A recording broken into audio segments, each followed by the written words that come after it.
In today's news, Longlook community preserves village's heritage. MOU signed for solar technical training. Premier Ford addresses misleading posts on BVI upcoming medical marijuana industry. R. Kelly misses another court hearing. And the opposition communicates their stance on the medical marijuana industry and, of course, your weekly arrest blotter. These and more stories when 284 News returns. So you're saying I can ask this cat any question? The cat is connected to the computer. You just type in the question, it will read his mind. There's the answer code.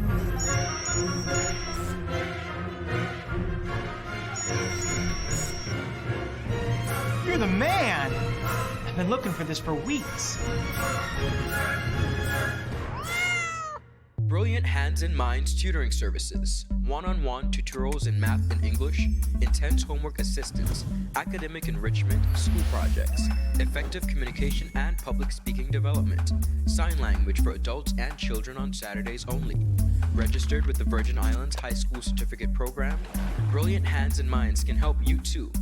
Offering intense curriculum-based training to help you or your loved ones get their high school diploma.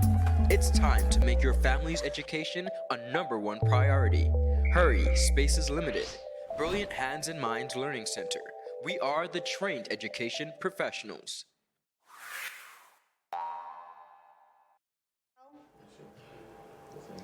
Viewers, welcome. It is Thursday, the 23rd of January, 2020. My name is Javon Wilson. And I'm Kyla Kenesha Forbes. All right, Kyla. So I realized today that the opposition had their monthly meeting that they committed to about a month ago, Yes. let's say just about a month ago. They wanted to make sure that, like the government, the opposition too should stay in contact and consultation with the general public on issues that are affecting the BVI. Yes. I'm really happy to see them pulling through despite the shocking revelation we saw earlier this week with Honorable Alvaro Maduro Keynes leaving the Virgin Islands Party, crossing the floor and joining the VIP administration. Yep. Very happy to see the opposition still holding on to that commitment, of course, to deliver to the people of the Virgin Islands. Agreed. And of course, we're getting into a lot of the details today. Yes, of course. I was over there, and we do have the details for you later down in the newscast. But it was quite an interesting one. But let's get right to it. Very controversial as well. Our viewers topping our newscast today, the British Virgin Islands is one step closer to a greener reality with the signing of a memorandum of understanding between the government of the Virgin Islands, HLSCC, Unite BVI, and Power 52 Inc. to push start the government's green agenda. The Premier said that the launch of this training program is yet another step in our journey to transforming the Virgin Islands into a leading regional economy by 2025 and to ensuring that our people are equipped to harness the economic opportunities that will be created as we progress along this path. He said even though we've explored many economic avenues in the past, locals were not equipped with the skills or even given a fair opportunity to reap the benefits. Listen in. The past, new industries are explored, but our people are hardly ever trained for the jobs in these industries, and the employment opportunities went to foreigners because we had to import the labor to support those industries. This time, your government has put you, the people of the Virgin Islands, first. We are training you so that you can get the jobs in the new industry. This solar training program follows similar initiatives such as the marine training program, which was launched by your new government last year in partnership with the H.L. Stowe Community College and members of the private sector.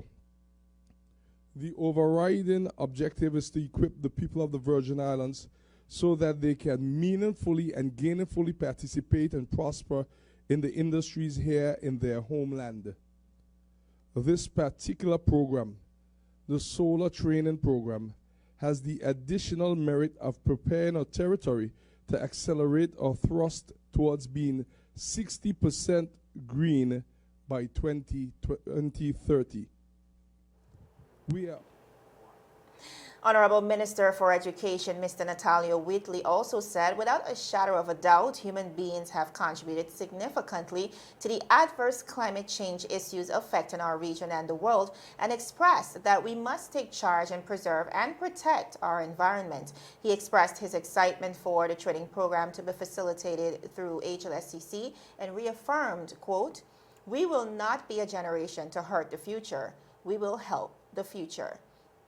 Now, acting president of HLSCC, Dr. Richard Georges, said, "We have to align our offerings with the needs of the territory. We need to find the programs that are applicable, that speaks to the needs of BVI landers and BVI residents, and design and deliver those programs." He said that the training will take the format of the Marine Training Program. Of course, Kyla, that was launched as part of the 1,000 Jobs in 1,000 Days initiative.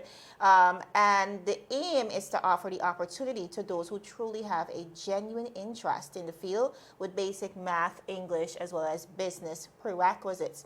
Now, to complement that green strategy, the government will soon begin, get this, duty-free exemptions on all renewable energy-related products, including electric vehicles.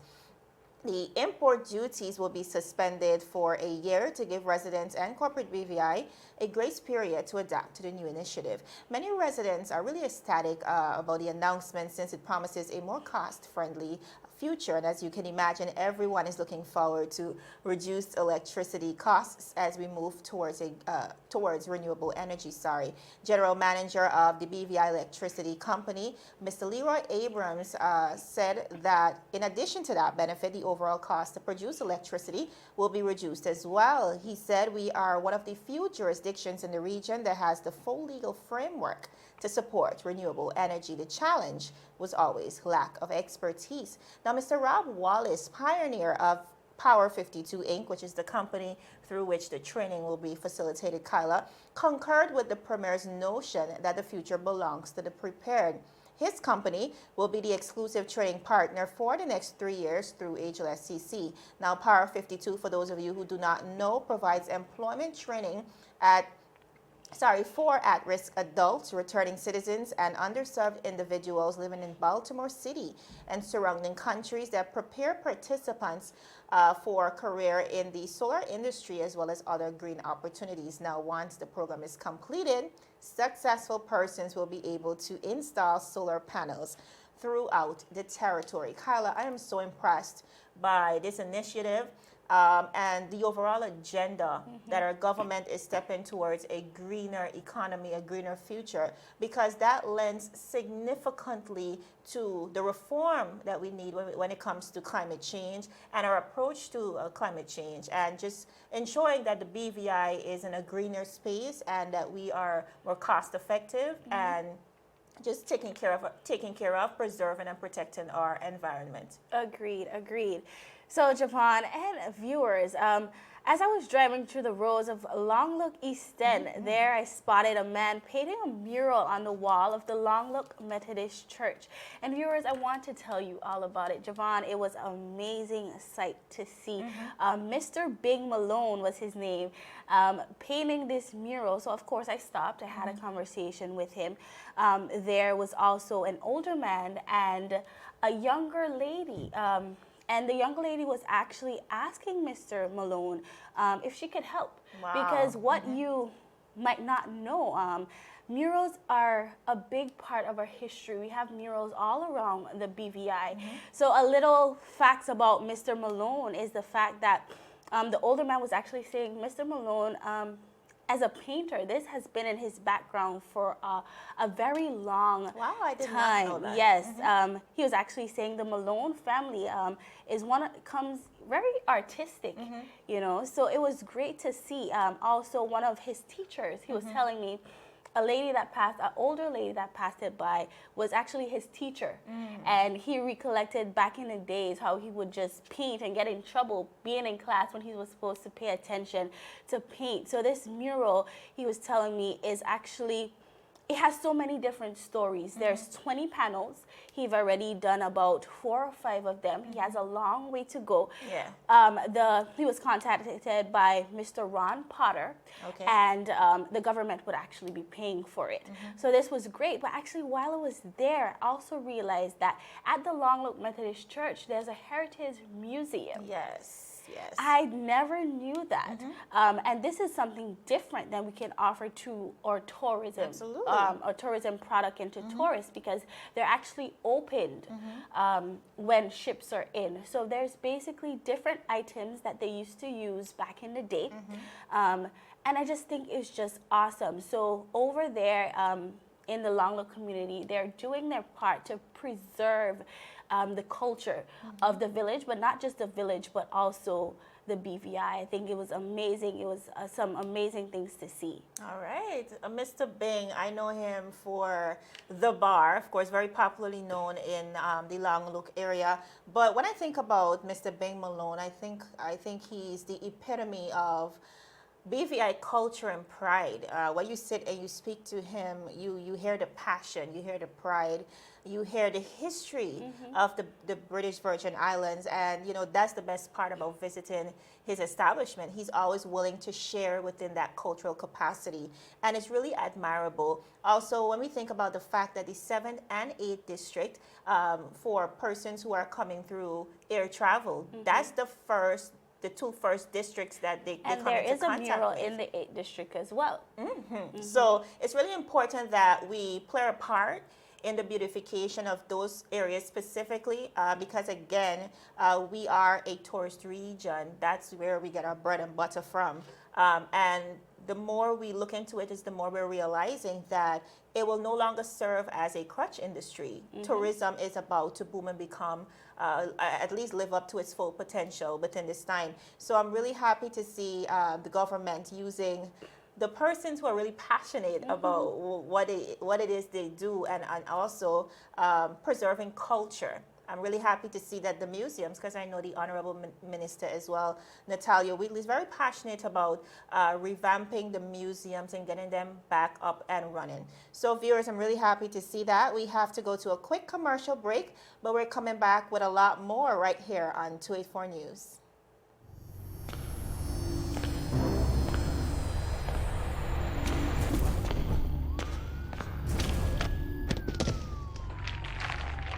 What are you really running for, boss? You could have bust a hole in your head. But see, with the competition, it means you're about to bust a hole in your pocket. I could get my modem, please. Anyhow, I got something huge to show you. I gotta be sick in your head. The whole on string bean, Tina kind of party. Check this. That's LTE1 for just about everyone. LTE2 for you and your boo. And hold on. Bam!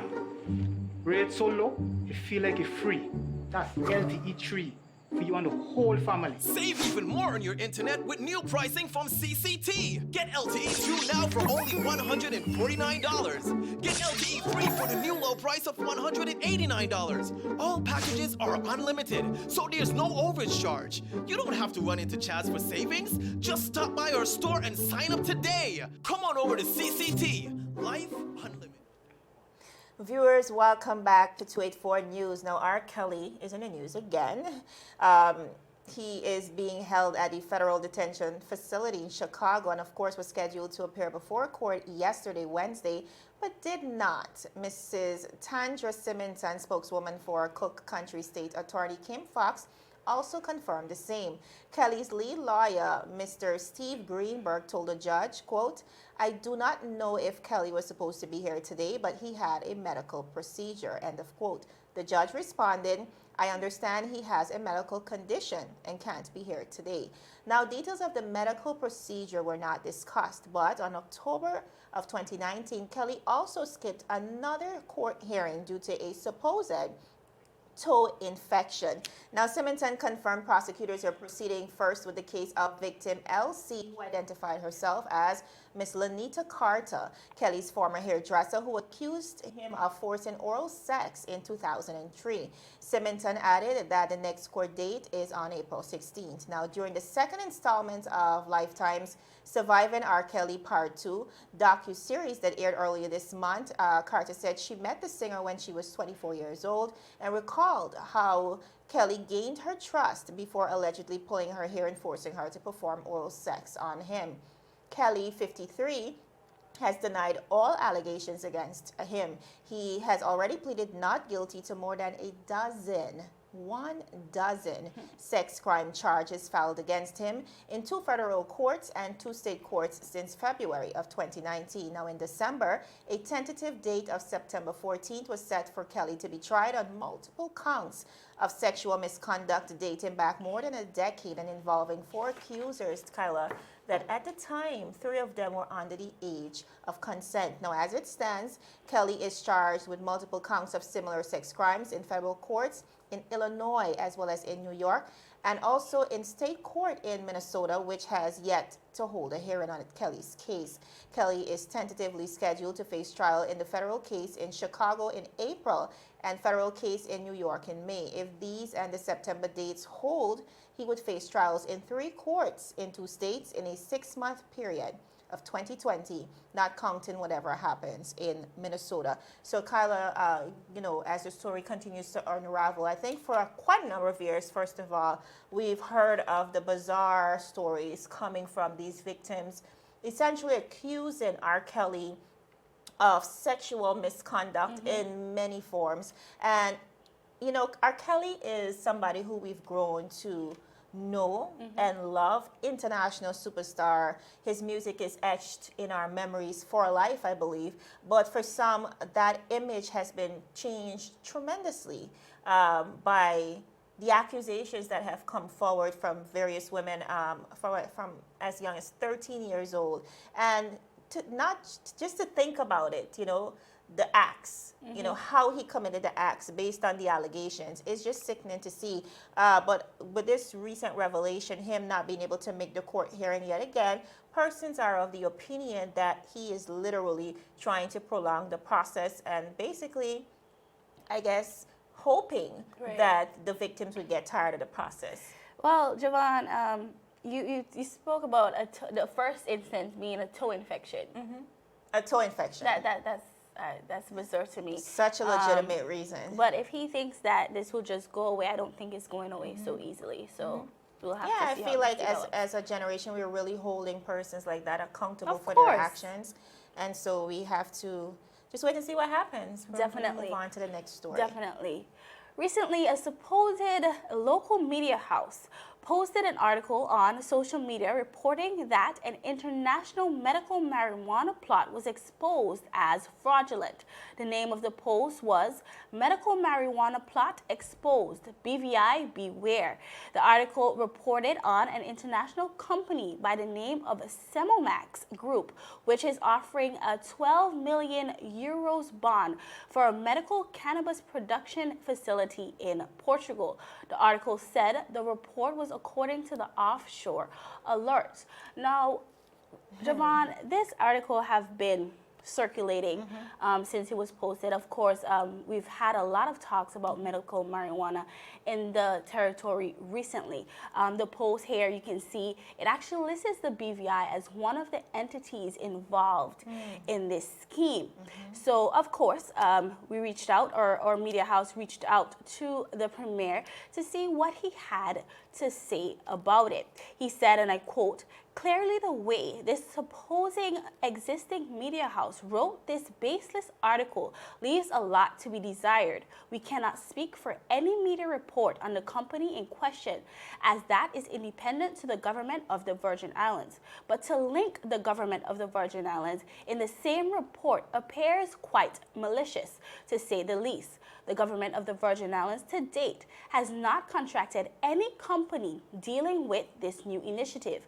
The first approach being taken is one of public education, as well as the drafting of new legislation and amendments to existing legislations. The unidentified source for this article has been created. Intent seems to be One, to blatantly attempt to mislead while trying to cast doubt in the mind of the people of the Virgin Islands towards this new initiative and their government. We will not stop until we find who is behind this maliciously written act and have the matter dealt with accordingly. The government of the Virgin Islands will remain steadfast in purpose and diligent action, and we will not be deterred by such political mischief, such as what has now coincidentally surfaced. Coincidentally, indeed. Kyle, I think we have to remember that the media is the backbone of democracy. And we say this all the time. Yes, and we have a responsibility to inform, to criticize, to highlight, but we have an equal responsibility to get our facts right, because I like to say it all the time, you know, the media is the fourth arm of government, and you know, whatever we put out there is received as, you know, a lot of persons don't question the media.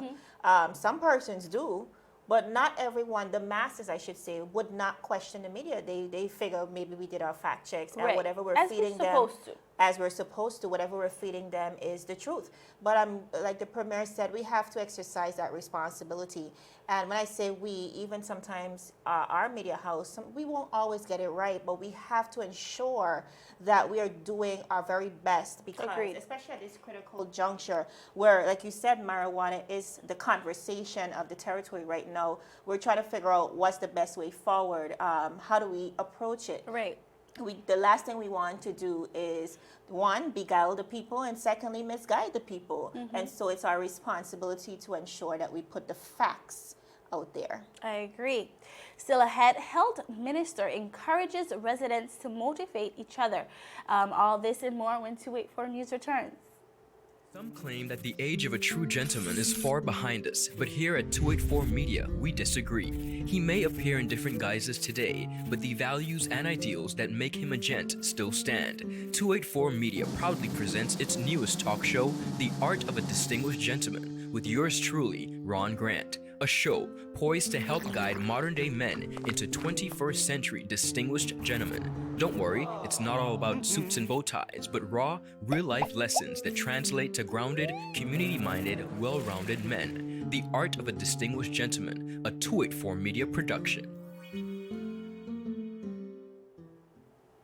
Viewers, welcome back to 284 News. Now this morning, January 23rd, 2020, the leader of the opposition, Honorable Marlon Penn, and the honorable members of the opposition, Honorable Mitch Turnbull and Honorable Julian Fraser, hosted a media conference to address the media and the people of the Virgin Islands on recent developments in the country. Honorable Mark Vanderpool was not present at that time. Here is what the members of the opposition had to say specifically about the medical marijuana industry. Here's a video I presume from... that that's a part of agriculture. I would imagine that agriculture being dead, there's some kind of hype will be important to the government to get it going. I too would like to know about this medical marijuana. It's ironic that someone would call me yesterday and ask me about how they can get involved in the farming aspect of it. And I thought it would be good for me to consult the minister on this aspect as to how it's going to be, what the program is going to be about, how it's going to be formed and all the rest of it. But I could tell you right now that it is popular. It's something that's catchy right now. I think Jamaica is the first Caribbean country that made a pitch for it. And then now I hear the US Virgin Islands is making a pitch for it. And there has been talk about it here in the territory before this government came in. I was surprised at with the vigor with which they took it on. But like everything else, the programs that the government are announcing, the background and the details don't filter down to the opposition. I'm not saying that they're hiding it from us, maybe they don't have it themselves, but it's popular and it sounds good to start talking about the millions of dollars that can be derived from such an initiative. So we too, I don't know if any of my colleagues have any specificity about it, but we too would be interested in knowing more about this program that they're talking about, where it's going to be, and who's going to be involved, who is going to be involved in it. Do you support it? It's impossible to support something you don't know about. I need to know more about it. If I know about it, then I can see exactly what it is. Then I can make an intelligent decision as to whether or not I support it. Viewers, here we hear from the Honorable Fraser. And as we were saying, there's a lot of conversation and chitter chatter about this medical marijuana industry. And now it's good to see and hear the stance of the opposition. Honorable Fraser, he was basically saying that it's impossible to support the initiative when they have so little information. Although the government might have some information about it, it does not trickle down to the opposition. And I think it's kind of for the people of the Virgin Islands as well. You're hearing it piece, but we can't necessarily support or against it because we can't see the whole picture. I agree with Honorable Fraser in a sense, and I know other members of the opposition have echoed the same thing, and residents of the BVI as well.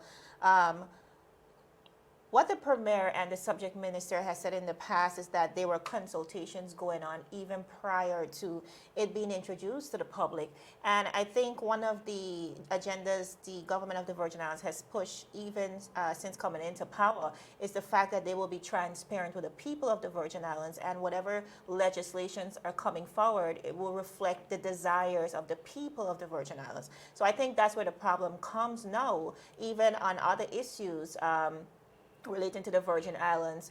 I don't think enough consultation is being done at the ministerial level, and not just at the ministerial level, but all the members of the House of Assembly. I'm not sure if they're in full communication on the projects that are being laid out. And there is a discomfort because where there's a disconnect between the government or the leaders of the territory, the people become worried about, what direction are we headed in. Definitely. It's funny that you say that, but let's go straight to what Honorable Turnbull had to say.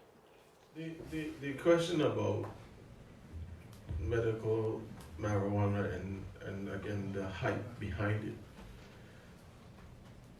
it, in a press conference or in whatever interview was happening, you blurt it out and it becomes sensationalized. The community pick it up that government gonna do something with marijuana, and those who have the farming capabilities became excited and found it of a way, that this is something to get involved with, but there's no detail. There's no facts, there's no discussion being done. Matter of fact, you don't even hear the minister for the subject speaking about it. It's the Premier that's leading these things that fall under a minister. But what is bothering to me is that you hear from the farmers and you hear from the persons in the community. Again, this is the opportunity to rebuild this territory. And I had a conversation as recently as this morning with one of my favorite seniors, and they said to me, "You're talking about marijuana, you got weed all over the place. We need to plant food. We need to get back to the basics of what got us here. When we continue to look for the quick fixes and we look at the quote-unquote the revenue that they continue to portray, again, smokes and mirrors, what are we doing? What is the economic benefit in terms of how long has this industry now been enforced? What is the BVI share in the piece of the pie in terms of where we compare to the rest of the world? You said you want to have 100 farmers or whomever plant marijuana. I don't know if that goes towards the 1,000 jobs in 1,000 days. I don't know how it's going to work. But we're just blurting up these things without details, and then the whole fanfare happens, and then by the time it comes down, nothing happens. But I hope that we don't just continue to buy into all this pomps and circumstance, and we get down to the grass tacks and be able to understand what we are doing, how we're going to go forward in terms of developing and bringing back agriculture and fisheries to this territory in a holistic manner, that we are not always importing, but we start to be able to provide so that we could provide. And there's farmers all over, especially within my community in the district. There are farmers all over the BVI that want to get back into farming, but nothing is being done. But anything that sounds excited, we put it out there for the public to go crazy about without any meat or substance. Viewers, there we had it from Honorable Mitch Turnbull. You know, he mentioned about sensitization, basically putting it out there just for speaking sake. During the press conference, the opposition, you know, basically keeps saying there's a lot of fast talk or a lot of smoke and mirrors, and maybe the government is just saying what the people want to hear. But I feel like that's a whole different conversation for a whole different day. Yeah, we have to wrap it up, yeah, but I think generally what everybody wants to ensure is that as every other lucrative industry, we have the legal framework to facilitate it. We've done the groundwork, as in the feasibility studies. We look at the algorithms of all the other countries who would have done it before, and we just ensure that we're making the right decision. And I think that's all people want to know, because I think overall, we all want the economy to grow and move forward. Definitely. But viewers, we are out of time. We cannot report on the arrest blotter. It will be posted via our 284 Media website in case you need to review that. But for now, we are out of time. Thank you for joining us today.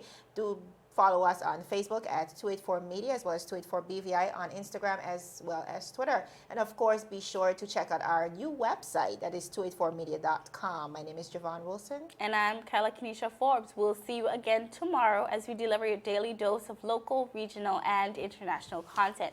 284 News, your source for honest and impartial news, right here on 284 Media. Happy Thursday, everybody. Yes. Goodbye. Is business slow, cash flow down, hosting an upcoming event? We can help. Advertise with 284 Media and take your business or event to the next level by enhancing your present marketing and messaging strategies. Allow our team of experts to create a personalized ad that sets your business apart from all the rest. This could be your business or event. So, what are you waiting for? Contact our marketing team at 284media at cctbvi.com. Advertising with us works. When you need to stay connected with friends and families at home or abroad, the best choice for you is Freedom. CCT Freedom. With the lowest rates in the market, our Freedom plan gives you unlimited calls and texting. Plus, our Freedom One package includes 10 gigabits of super fast, unlimited LTE data and unlimited calls to the BVI, USA, USVI, Canada, Puerto Rico, and UK lines. Why pay for overages when you can enjoy CCT Freedom? Stop by at one of our stores today and speak with one of our representatives to find out more about our CCT Freedom packages.